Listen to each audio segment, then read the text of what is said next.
Pwede ba mag-take ng evening primrose oil kahit hindi pa nagme-menopause?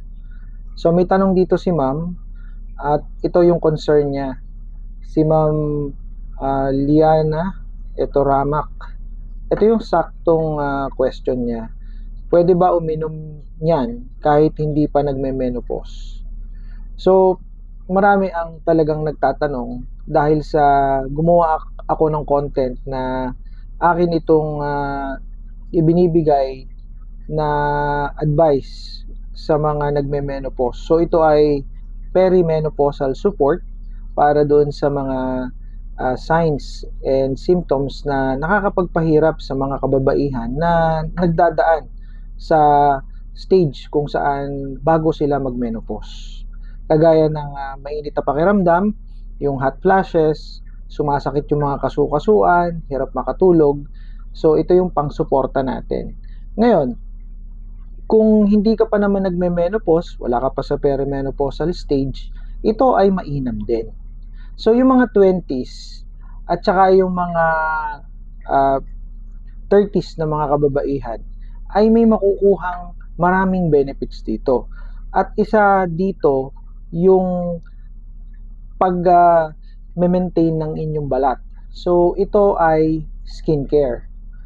So maraming mga products ang gumagamit ng evening primrose oil para sa skincare. Dahil napatunayan ito sa pag-aaral na ito ay nakatutulong. Kiniklaim ng evening primrose oil na nakatutulong ito sa pagganda at pag-maintain ng maayos na balat ng mga kababaihan. So may mga studies yan. So ang mga studies na yan ay nag-i-increase, sabi dito, no, nag-i-increase ng skin firmness. So kung ang inyong balat ay medyo nagsasagna, lumalawlaw na, no, so nagkukulo-kulubot na, so makatutulong itong pangsuporta, itong evening primrose oil. And also dun sa skin elasticity. So yung skin elasticity, from the word itself, elasticity. So ang ating balat, ang balat ng mga kababaihan ay dapat elastic sila. So pagka ginanon mo, no, bumabalik agad, hindi siya nakalawit, yung firm siya. No? So ito yung nagiging problema.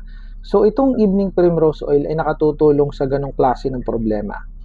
And eto, kapag ka ikaw ay nai-stress, 20s ka, nag-aaral ka, nagtatrabaho ka, no? Puyat ka, so nagkakameron ng dehydration or yung mukhang pagod yung balat mo. Mukhang dehydrated. Naka-experience na kayo niya pag tumingin kayo sa salamin. Parang ang feeling nyo ay umiidad kayo kahit 20s pa lang kayo. Feeling nyo maedad yung balat nyo. Kaya feeling mo, umiidad ka na ba talaga? No? So, nagkakameron ka ngayon ng problema sa self-esteem at self-confidence. It's because of, yun na nga, it's affected by stress, also pollution. Kasi syempre, lalakad tayo sa ilalim ng sikat ng araw, na-expose tayo sa mga pollutions, kagaya ng mga usok galing sa sasakyan, no? So, nakaka-apekto yan sa balat na mukhang maedad. So, itong evening primrose oil ay nag-i-increase ng hydration ng balat. So, yung pag-aaral na kinonduct dito, no, na ginawa ay nagpapaliwanag na itong evening primrose oil ay pang skincare talaga. So, ibig sabihin, kung kayo ay hindi pa nagme-menopause, 20s pa lang kayo, 30s pa lang kayo, pwedeng-pwede po ang evening primrose oil. So, inilalahad ko sa inyo kung ano ang kayang gawin ng evening primrose oil. So, para doon sa mga kababaihan na naghahanap ng pang skincare, naghahanap kayo para alagaan ang inyong katawan, no, self-care, so ito pong evening primrose oil ay makakatulong sa inyo.